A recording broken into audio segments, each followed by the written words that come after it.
À bien des égards, l'entre-deux-guerres représente un tournant dans la littérature québécoise. On sait maintenant que le champ littéraire, marqué encore par certaines précarités, connaît un véritable mouvement d'autonomisation. Mouvement qui va se vérifier entre autres dans le développement de l'activité éditoriale, dans la naissance d'une critique laïque et plurielle, dans l'essor du genre romanesque ou encore dans l'accès collectif des femmes à la littérature.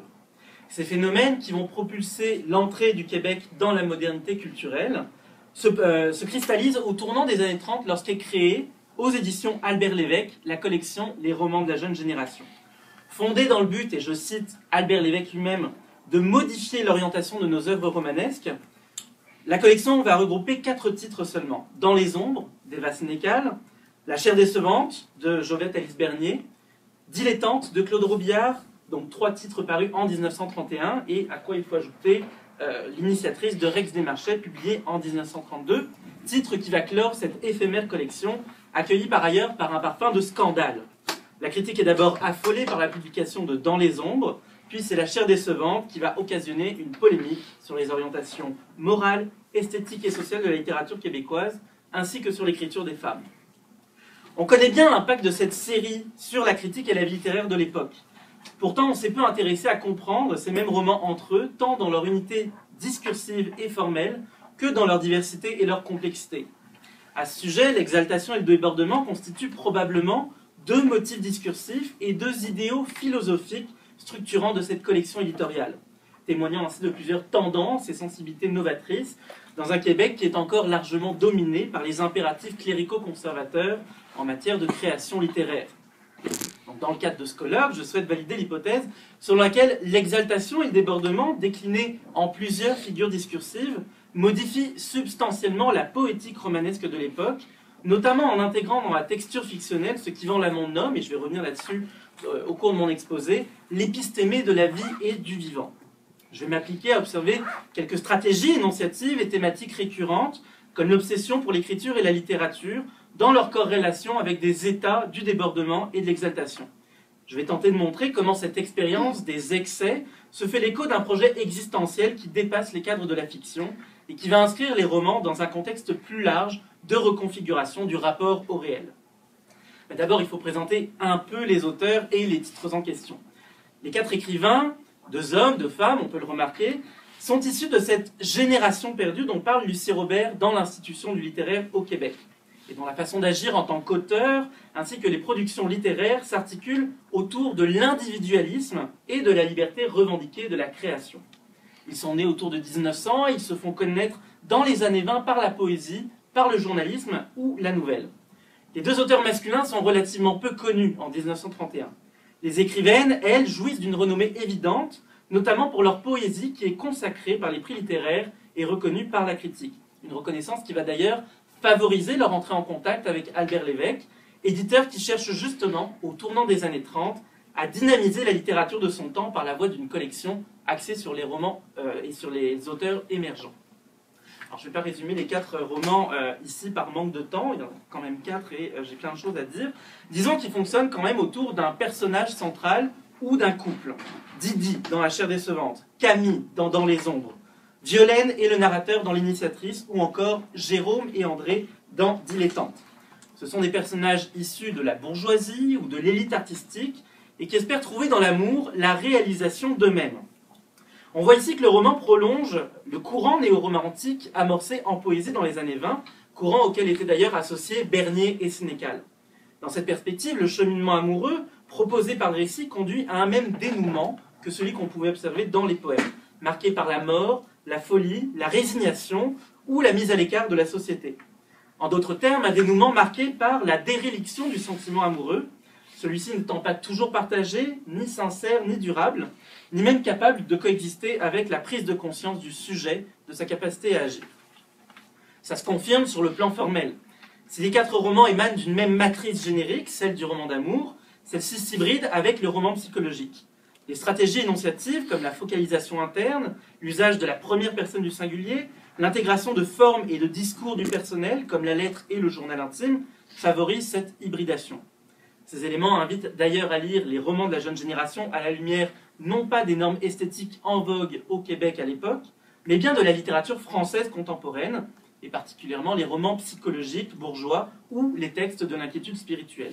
Et d'ailleurs, on remarque un large phénomène intertextuel qui va quand même intégrer la présence d'André Gide, de Pierre Loti, d'André Mauroy, de Julien Green ou de François Mauriac.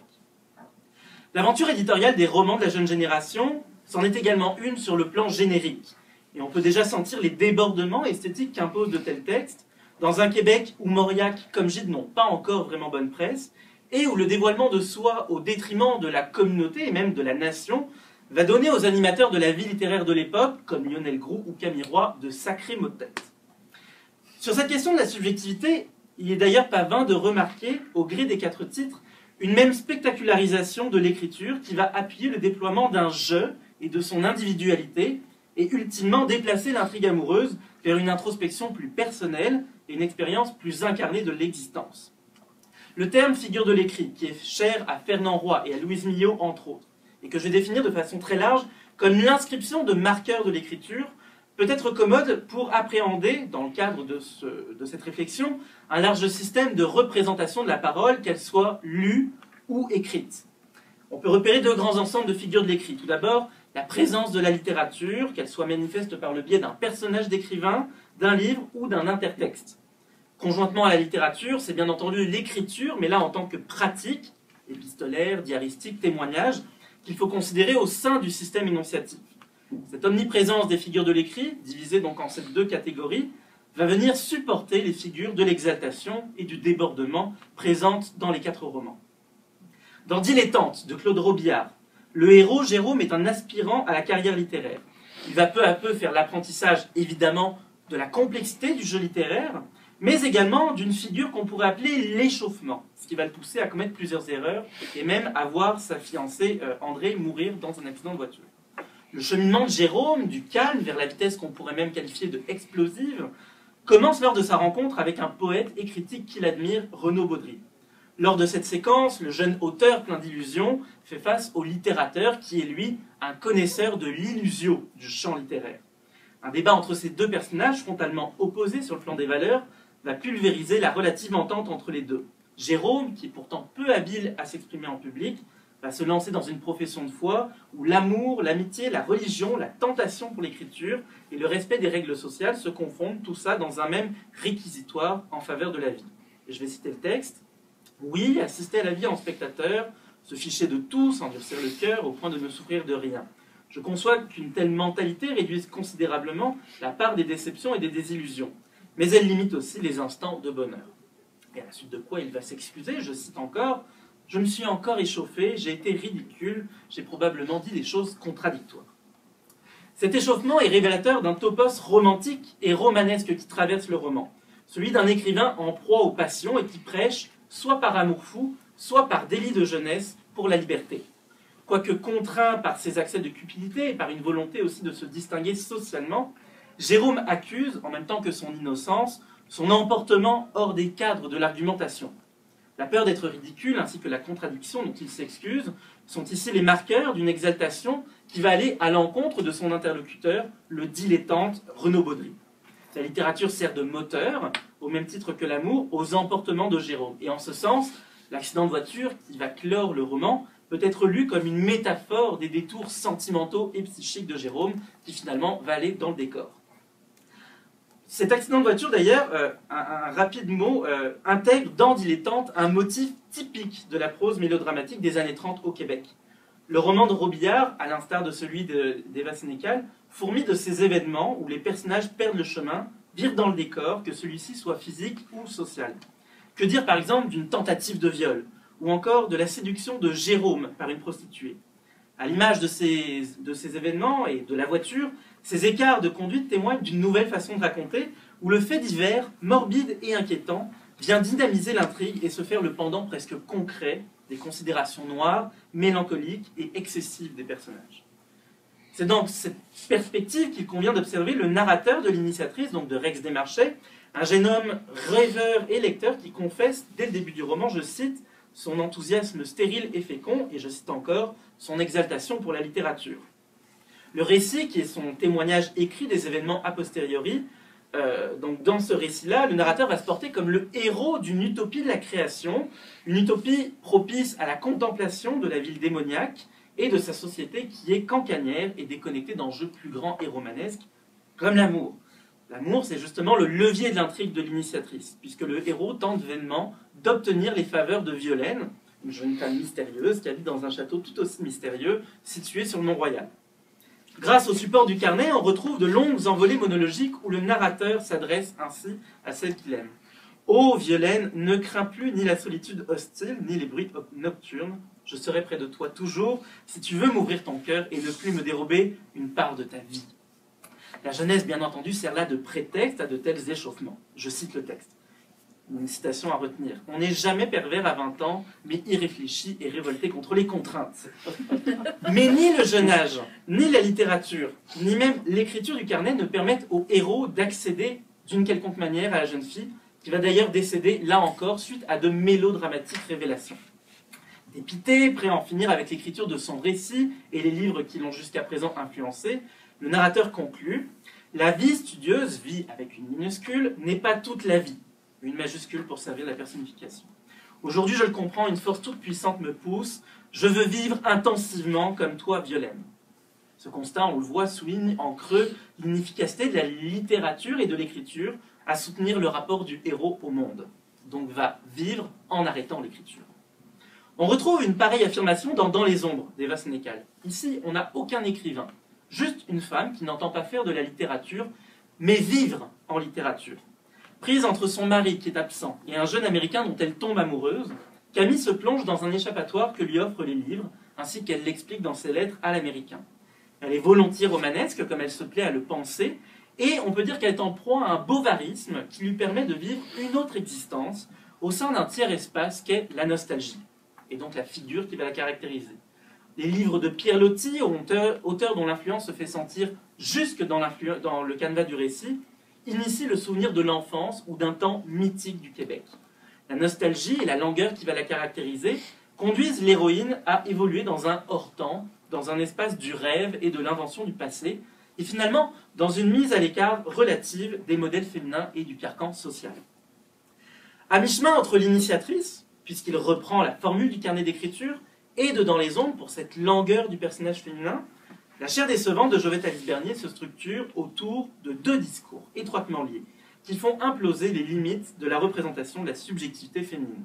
Le premier discours, comme l'a d'ailleurs très bien montré Laurie Saint-Martin, touche à la maternité, puisque Didi est une fille mère qui assume, voire revendique le droit d'aimer son fils illégitime dans une société de la réprobation. Le second discours a trait, lui, à la sensualité d'un personnage désiré et désirant. Maternité et sensualité s'entrelacent par le truchement d'une exaltation régulière, marquée par la ponctuation, mais aussi par une parole syncopée, télégraphique, diront même les critiques de l'époque, et qui se libère des carcans syntaxiques en vigueur. Au gré de ses interruptions et de ses reprises, la parole de Didi se fait l'écho des allées et venues de l'héroïne dans l'espace, au Canada, en France, en Italie. Se fait l'écho également de ses hésitations et de la venue progressive d'une féminité qui est conjuguée au maternel. Ce qui va d'ailleurs se concrétiser à Venise, où l'héroïne penchée sur son balcon face au canot crie au monde « Je veux vivre, vivre, désespérément vivre ».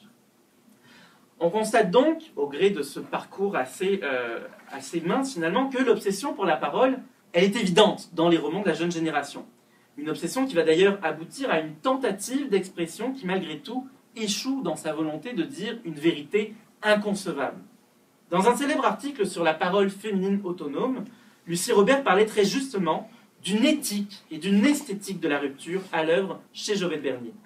Globalement, en fait, la rupture, en tant qu'éthique et en tant qu'esthétique, c'est ce qui domine dans les 4 titres de la collection. Les figures de l'écrit, comme les états du débordement et de l'exaltation, fonctionnent dans un même rejet du projet littéraire national, en abordant la sensibilité et même la sensualité détonnante et colorée des personnages comme une sorte de clé de voûte de la fiction. La sensualité, l'échauffement, la nostalgie, portés par cette parole en quête d'autonomie, aboutissent tous à un même thème, la vie. Mouvante, bouillonnante, la vie c'est un trait définitoire de cette collection. Mais la vie c'est également un des axes fondateurs de la pensée intellectuelle qui se développe dans les années 30 et notamment à partir de 34-35 selon Yvan Lamonde. Les années 30, on le sait, une véritable période de crise spirituelle et existentielle. Dans son livre paru en 2011, La modernité au Québec, Lamonde parle très justement d'une épistémée de la vie et du vivant qui va renouveler les identités politiques et religieuses, mais aussi la vie culturelle et médiatique de la décennie. On peut citer quelques exemples. La revue Vivre en 1934, c'en est un jalon, notamment quand ils disent « Il ne s'agit pas simplement d'exister, il faut vivre ».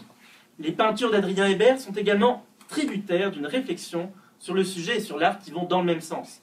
Les textes polémiques et romanesques de Jean-Charles Harvey, la subjectivité revendiquée de Lionel Groulx, celle en poésie de Saint-Denis Garneau, ou, dans un tout autre genre, les travaux scientifiques du frère Marie-Victorin, s'inscrivent, selon Lamonde, dans le sillon d'un combat pour la modernité qui s'articule autour d'une recherche du vivant et d'une refonte des principes de représentation du réel. Donc selon Lamonde, ça se structure notamment autour de 34-35, mais il semble quand même, à la lecture des romans de la jeune génération, que cette collection participe en amont d'un tel renouveau culturel. Les stratégies formelles, élaborées sur le principe de la parole écrite ou lue, abondent dans ce sens. De même, les figures discursives de l'exaltation ou du débordement, comme la langueur, comme l'échauffement, qu'on a pu voir dans Dilettante, sous-tendent une même crise de conscience de la part des personnages. On se rappelle le narrateur de l'initiatrice. « Je veux vivre intensivement », en conclusion au roman, comme si l'unique porte de sortie du tourment amoureux et psychique résidait dans la volonté d'embrasser entièrement, intégralement, les souffrances et les joies d'une vie humaine. Cette intensité, cet emportement, cette fuite mouvementée en avant, se cristallise avec le roman le plus discuté de la collection, et c'est sans doute pas un hasard, La chair décevante. Une phrase du texte, placée d'ailleurs en épigraphe au roman, avertit le lecteur, et je cite « On aime le rêve, on aime la féerie, entre parenthèses on pourrait même dire on aime la fiction, mais on n'aime pas la vie. Tant pis, la vie en revanche nous vole ce qu'on aime. » La chair décevante est remplie de ces sortes d'aphorismes, ce qui permet de lire non pas uniquement le roman comme une œuvre d'imagination, mais également comme un texte manifestaire dans lequel l'héroïne, Didi, va exemplifier autant les splendeurs que les décadences de l'existence, tout comme elle disserte sur les fonctions esthétiques et philosophiques de la littérature et de la vie, vues dans leur entrelacement. Didi, l'héroïne, rappelle d'ailleurs que les forces déterminantes de l'être humain ne sont rien face à cette vie qui est d'ailleurs souvent personnifiée. Et je cite à nouveau le texte, « Il y a quelque chose de plus fort que le courage, la tendresse, le dévouement, le sacrifice, finalement quelque chose de plus fort que tous les thèmes qui sont abordés dans la littérature à l'époque, dans la littérature notamment clérico-conservatrice. Il y a quelque chose de plus fort que toi, l'amour, le roman d'amour, plus que toi, la mort, plus fort que tout, plus fort que vous tous, il y a la vie, avec une majuscule. » Il n'est pas inintéressant de voir comment se conclut le roman. L'enthousiasme du personnage féminin face à la vie, corrélé à la redécouverte d'une sensualité perdue, conduit de façon paradoxale à la folie et à la marginalisation de Didi. Le langage de la déraison, qui marque les dernières pages de La chair décevante, et qui alterne entre la colère, le désespoir, le désir et l'ironie, délimite un nouveau territoire pour la parole féminine solitaire, comme d'ailleurs l'a dit Laurie Saint-Martin et également Lucie Robert. Une sorte d'alternative discursive pour une femme qui est finalement accusée par la société d'avoir trop voulu vivre.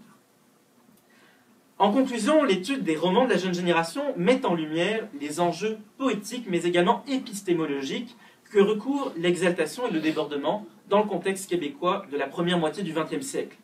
Supportés par des stratégies énonciatives qui misent autant sur les effets de réel que sur la réappropriation de la parole, ces deux états se diffractent en une palette de figures discursives qui tentent à réinventer les genres, les formes et les récits traditionnels. L'apport de cette collection, où se condense un même rapport au monde et de mêmes influences littéraires, se mesure également sur d'autres plans que celui du littéraire. Les 4 romans sont branchés sur les préoccupations intellectuelles, spirituelles, voire politiques qui secouent le Québec de la crise. En particulier, les romans de Bernier et de Sénécal sont étroitement liés, on s'en doute, au bouleversement entourant la condition féminine et ses représentations. Dans les deux cas, l'exaltation et le débordement brassent tout autant la cage de l'édifice littéraire national que celle d'un système social et culturel où le féminin serait réduit au silence ou au désincarné. Aussi, tant dans leur singularité que dans l'élan collectif qu'ils cristallisent, les romans de la jeune génération constituent un ferment d'anarchie qui marque profondément l'imaginaire des années 30 au Québec. La révolte d'un Jean-Charles Harvey dans Les Demi-civilisés, les inquiétudes d'un Menot maître draveur de Félix-Antoine Savard, ou encore les questionnements métaphysiques de Michel Lenormand dans La plus belle chose du monde, trouvent peut-être dans cette colère qui sourd, dans les égarements sensuels du roman de Bernier, dans le regard effrayé mais déterminé du narrateur, de l'initiatrice, les ramifications d'un même rapport, d'une même ferveur à la vie, oui, mais de la vie hors la loi. Je vous remercie.